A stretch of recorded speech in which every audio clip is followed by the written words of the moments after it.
Hello, welcome back to the channel, folks. I am back, not on a Tuesday, but on a Thursday, and it's October 16th. I brought my friend today. This is Giuseppe, my friend, my Italian friend from Italy. Giuseppe, how you doing today? I'm okay. I'm okay. Good, good. Cousin Giuseppe will make an appearance on this, or as I like to call him, Little Joey, making me, of course, Big Joey, Big Joey. Giuseppe, do you like the stock market? Yeah, I like it, the stock market. Do you like theater? I'm not that crazy about it, theater. Okay, well, we're done with you. We'll see you again soon, okay? Yeah, that's a picture. Macha bucci macha. All right, go away, go away. So, we're back with the channel. It's October 16th. And today we're going to talk about, again, what the channel is all about, the stock market. We'll start with, and then theater. And we're going to talk a little bit about theater today, folks, because I have some things I want to get off my mind. But first, let's start with some random questions and quotes. I traced my ancestry all the way back to the Flintstones. It was woman's side of the family, by the way. Uh, and of course, today's podcast is sponsored by absolutely nobody because I don't know what I'm doing. And by the way, I still have 21 subscribers. So if you like the channel and you like the advice we're getting, please subscribe to the channel, folks. It's not for me. It's not for money. As a matter of fact, you don't even have to like the channel. If in the comments, if you just like put a smiley face, that's enough to tell me you like it and you're getting it. Or comment. Now, last week I asked all of you to give me your either stocks you wanted me to talk about, or I also challenged you to give me what you thought the most overproduced community theater play was. And of course, I got nothing in the comments, so I have nothing else to talk about. Podcast over. Only kidding. But yeah, hit the subscribe button. I don't care if you hit the like button or not, because we're not sponsored. We're not here to make money. We're here to give you some advice on some knowledge I think I have. So, uh, I did put in a buy for Sony, which I talked about, Sony. And I told you in a previous podcast. Oh, by the way, let me give a shout out to Marty. I am wearing another shirt from the Amon collection. My friend Marty Amon, senior. And this is of course, a Cayman Islands shirt from the Marty Amon collection. So I did put in a buy for Sony, open order at 25.24, and I mentioned Sony in a previous podcast, and there's only two other ones, so go back and start catching up, will you?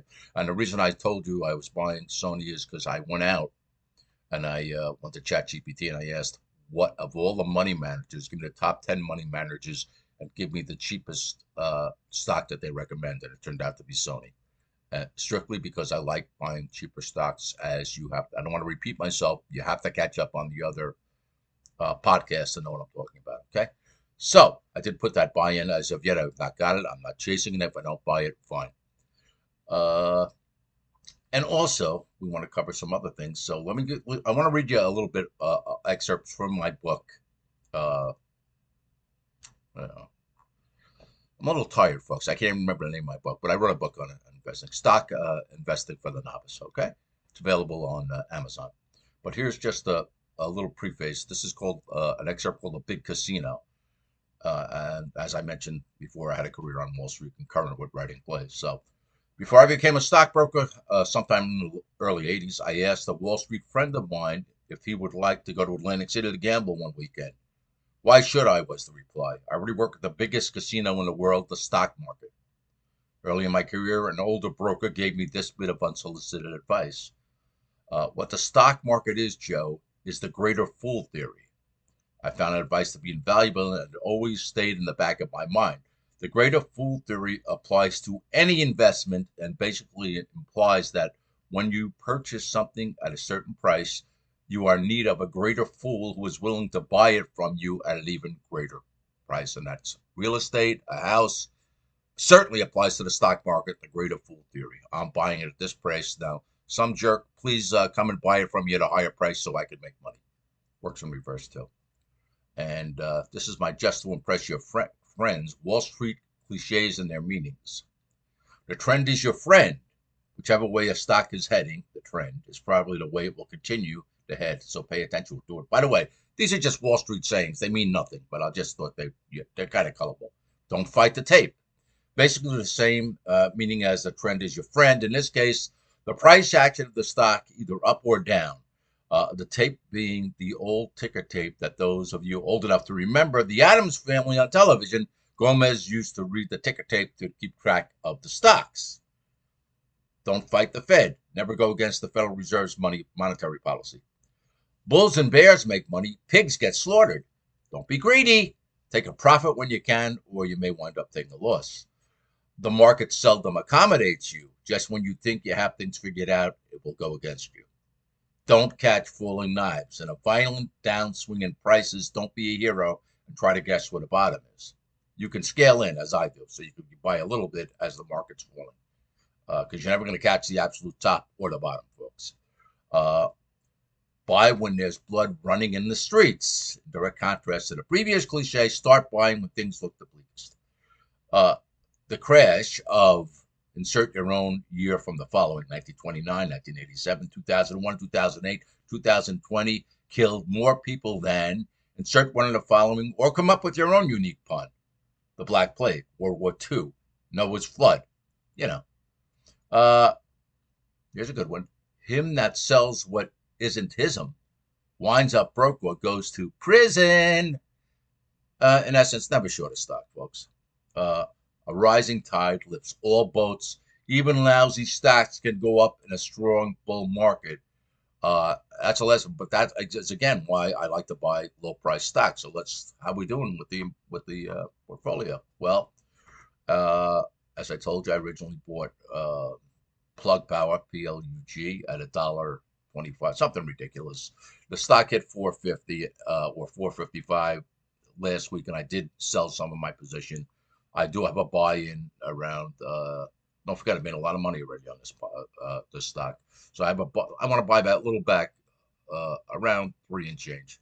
I'm not going to chase it. It's currently trading right now at 378. But let's not forget where I bought it. I bought it a little bit over $1.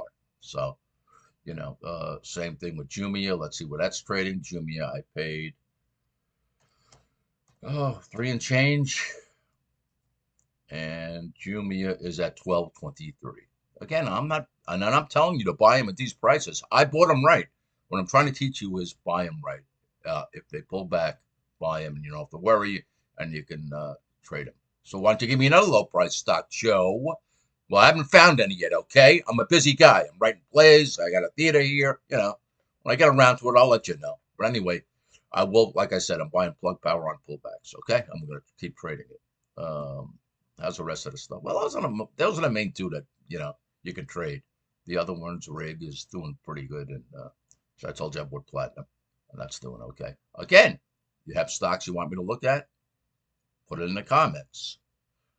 Subscribe to this and comment on the subjects. So let's move away from the stock market now, and we're going to go to the other topic, which is theater.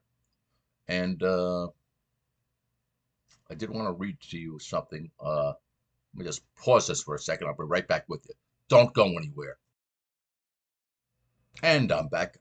Before we get to the theater section, let's just wanted to mention to you how you can open an account, a trading account. Most banks, like I use JP Morgan for my checking, but they also have a self-directed section that you can attach right to your checking account, and you can trade any stocks you want, commission free. So it's very easy. I think every major bank has them, and most of them charge no commissions. They just want the order flow. So you can. It's very easy to do that. Start your own and start trading on your own. Okay, let's move on to theater. And today's topic is nepotism in theater, and I posted something both on LinkedIn and on my Facebook page. And if you want to follow me on Facebook, you can go to Joe Simonelli, American Playwright. I will not post a link at the bottom because I don't know how to do that. Do a little work yourself. I can't do everything here. So Joe Simonelli, American Playwright, or on LinkedIn, I am just Joe Simonelli. And so I wrote a lengthy article that you can find both there on nepotism in theater. And And what am I saying? Well, theater. Well, now we're talking about Broadway and off Broadway. And I've written 24 plays. A lot of them gotten regional performances, Lort performances. Lort is one LORT, League of Regional Theaters, is one level below Broadway. So when Jersey Boys plays on Broadway and it has to tour, it goes to the Lort theaters. One would be the Barter Theater, which is one of the most oldest and most famous in Virginia, which did my play, The Ghost in the Meadow. So I've had Lort productions of my plays. I've had regional, professional productions of my plays, as well as numerous community theater productions. Uh, of my plays, but never had a Broadway or an off Broadway production. And I'm from New York. Why, Joe? Well, because it's basically Broadway and off Broadway is a closed system, as many of you playwrights who have written good plays and get a lot of regional and get a lot of community theater productions, such as I do, realize if you're not a member of the club, George Carlin said it, it's a big club and you ain't a member. Well, Broadway and off Broadway are a very closed club. And especially in light of the fact that I started at age 40, this is a career change for me. Uh, and I'll never forget this. I'm writing plays, and the plays are popular. And I even have Neil Simon's longtime entertainment attorney, Garrett De Silva, representing me. This is way back in 2005. And if he can't get you connected with the Broadway elite, then nobody can. So, but I'll remember when I was submitting, and at first I had ideas. Hey, I get these plays to Broadway, blah blah blah. And one guy says, "Well," and I think this was a guy. I think it was from one of the big publishing companies, and that's another thing. They're not going to touch you. Yeah, you can submit all you want. They're not gonna publish your plays either, no matter how good they are. So one of the people from the publishers or some industry insider said to me, "Well, I never heard of a guy who's starting to write plays at age 40." It's like, yes, so what if I wrote the Odd Couple at age 40? Then you wouldn't consider it. It's a great play, and just because I started at age 40, you're not going to that. That's their mindset. Well, I never heard of you didn't come out of NYU. You know, School of Drama, or you didn't come out from wherever the sanctioned places where playwrights come out of, where you get noticed and where you get fed, and it's a whole closed system where these institutions feed the nonprofits and it's all in the article. So I'll read a little bit of the article. I spent more than 2 decades writing plays, producing them, and licensing them to theaters across the country. I've had the good fortune of seeing audiences laugh, cry, and applaud my work, but almost never under the bright lights of Broadway or off Broadway. That's not because my plays lack heart or craft. It's because I was never part of the circle. In American theater, nepotism doesn't always wear a family name. It's not just the children of producers or the proteges of famous playwrights. It's a culture of closed doors, of introductions that happen at private workshops and post-show parties you were never invited to. It's an unspoken rule. The same MFA programs feed the same institutions, which has feed the same licensing agencies.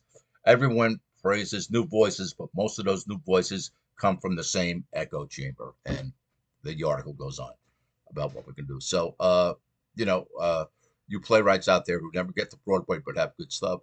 The only advice I'll give you, and this is what I did, and this is because I have a business background. I market the hell out of my plays, email blasts, whatever, Facebook, whatever I have to do to market the plays to get them produced to make me some money. And you guys should do the same.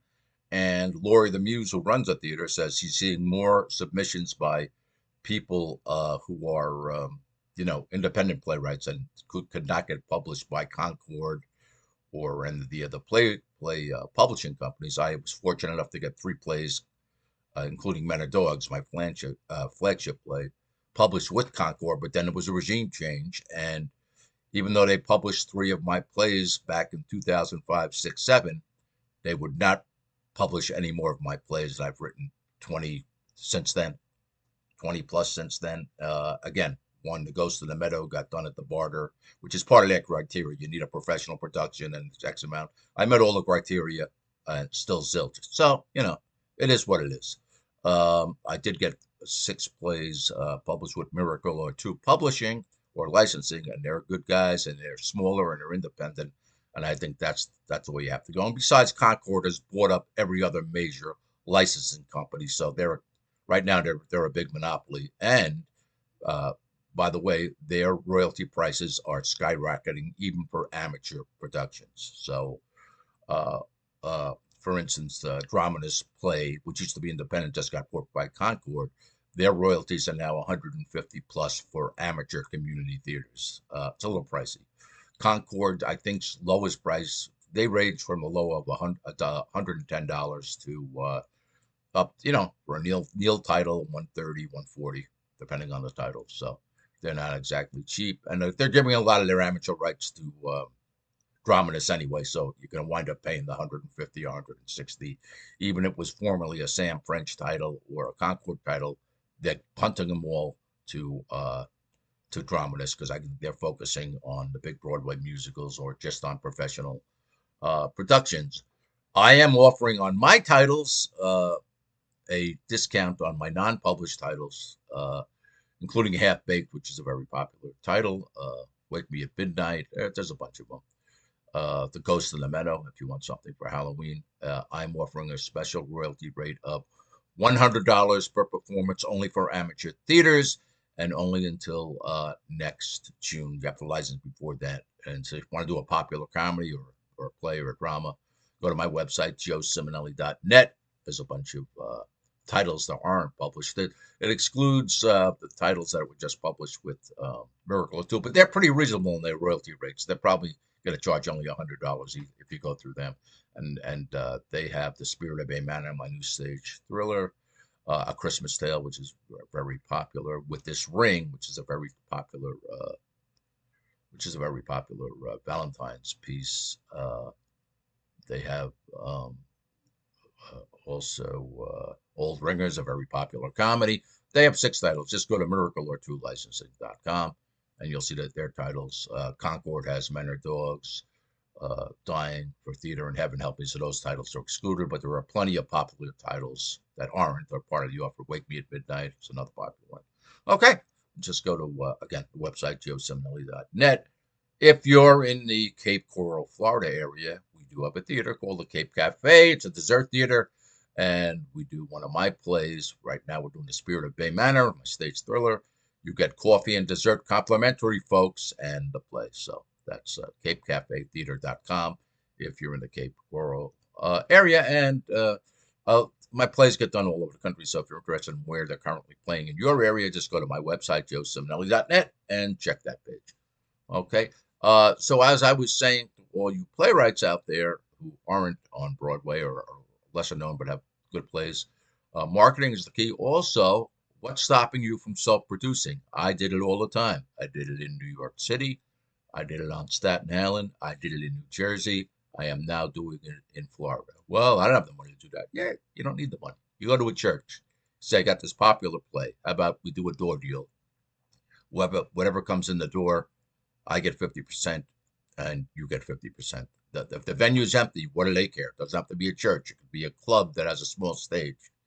Anything like that. You got to be a little proactive, folks. You playwrights out there, don't be, if you believe in your stuff now, you're going to get, some people can't take the heat, maybe nobody shows up. Maybe they don't like the play. Hey, believe in your stuff. If you think the play, it's a good play, find a place and put it on yourself and make a little scratch. Keep the licensing guys out of it. If you, like I said, it's very tough. I mean, I wouldn't even tell you to submit to these big companies, the Concord anymore. Just a waste of time. And I think that about wraps it up for today. So again, comment. If you comment, we have something to talk about for the next episode. So comment either on stocks you're looking at, stocks I have in the portfolio. Tell me what you think the most overproduced community theater play is, and I don't know, anything else you want to talk about. Okay, so that's it for today. 20 minutes. That's plenty because I got work to do. So signing off until next week. Subscribe, show it to your friends if you like the content, and I'll see you soon. Ciao. How do we stop this thing right here?